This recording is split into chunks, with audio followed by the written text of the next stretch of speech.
Nation. Harry here at the Gaylord in Denver, Colorado, and we're just starting to wrap up day 3 of the Ingram ONE conference. Last year, you'll recall, we were in DC, now we're in Denver.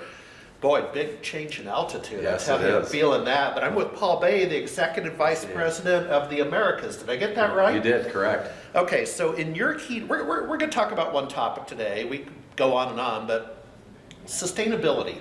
So what was your thinking there about the sustainability of business models for the MSP? Yeah, so the the quote that I used for everybody to kind of dial in on is true sustainability can't be created for one group unless it's created for all. Okay. And that's all about that connected ecosystem, how we're all working together, how these lines are being blurred. You may have heard me ask the customers, what's their unique value proposition? Yep. So what are they specifically focused on? Yes. So we want to know what their unique value proposition. Yep. Are they giving good customer experience and following that customer life cycle? Overall, you got to execute. If you do those 3 things, overall, you're going to win more business. Yeah. Yeah, and you were keying in on the creativity talk, so and innovation. So what are you seeing some partners do? Any examples come to mind about to be sustainable, you have to continue to create and innovate? Yeah, I mean, Mark Essien, as I mentioned on stage, I think was super creative because he really took a product that he was using internally to manage his own company. Yeah. And when you're talking to MSPs, a lot of what they're focused on is things you can't touch.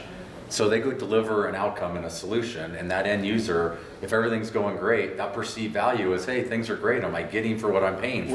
Right, exactly. And so Mark took a step back. Yeah, exactly. So Mark took a step back and said, maybe we have an opportunity with this internal ticketing system that's showing where we're keeping things up and the things we're having to do internally to this end partner and be able to demonstrate that to him. So he said, in full transparency, we're going to go put those monitors in their facilities, and they can see all the things we're doing for them in real time. Now that's super creative. That and is. it's stickiness with the partner too, because that end customer is looking at it going, wow, you're doing a lot because I can actually see it each and every day. Yeah, and I think in your speech and then in the Blue Ocean speech, there were examples of companies that are innovative, and so Amazon and so on. So let's talk about that eye candy comment you just made. That here's the thing with Amazon. I go to my sister's house.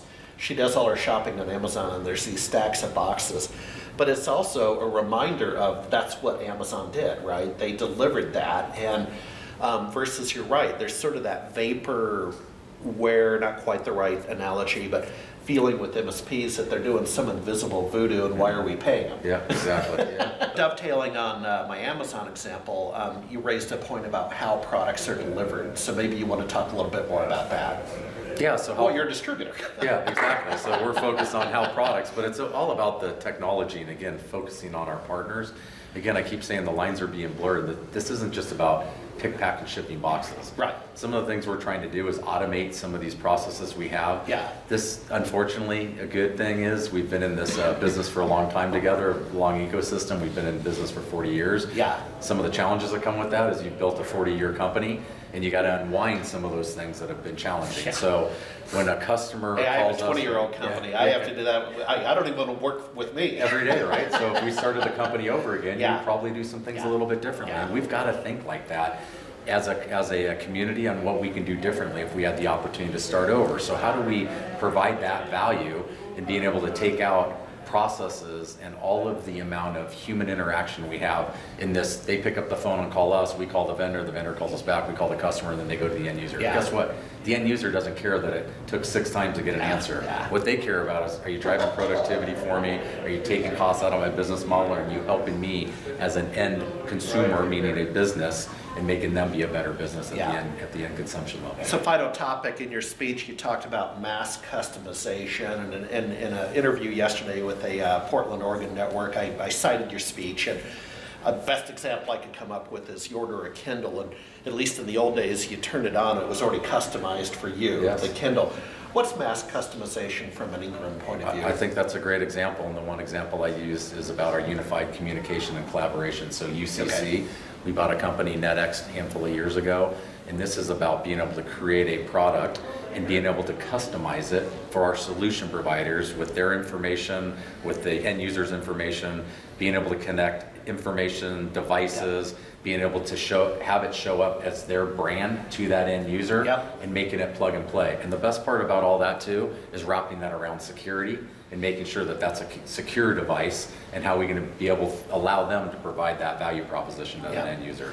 And finally, I believe they have announced next year's Ingram ONE, which, guys, you got to go to it. Okay, it may not be the right fit every single year, but I always like you go just give it a shot. Go once. It's at the Gaylord in Nashville, Tennessee, I understand. It is great venue. We'd love to have all of you join us. We had 17 plus 100 partners that were here, or total attendees that were here. Yeah. And I think there's all sorts of opportunities for you to figure out how to build a better business. It's not just about here's where the opportunities are. It's what do you want to do? What's that unique thing you're trying to build out? And by the way, just the best practice sharing of being able to be by very like-minded and business entrepreneurial people. You're going to learn a lot about maybe some things you can do to make a better business for yourselves too. So we'd love to have you join us. Well, and as they'd say in Tennessee, you're not poor boy in this conference. I got to tell you, there's the Gaylord last year in Washington, D.C., the Gaylord this year in Denver, the Gaylord next year in Nashville. This is a 5-star resort. Yeah, well, we have a tendency to lean in on the Gaylord resorts because we think it's a great venue and an opportunity to bring people together and have captive, but at the same point, big enough space to be able to let everybody accomplish. Yeah, I what they'd definitely like got my to. Fitbit steps. So there you go. Well, have a great year. We'll Absolutely. see you Thank next year, All my right. friend. Thank Appreciate you, Paul. it. Thanks as always.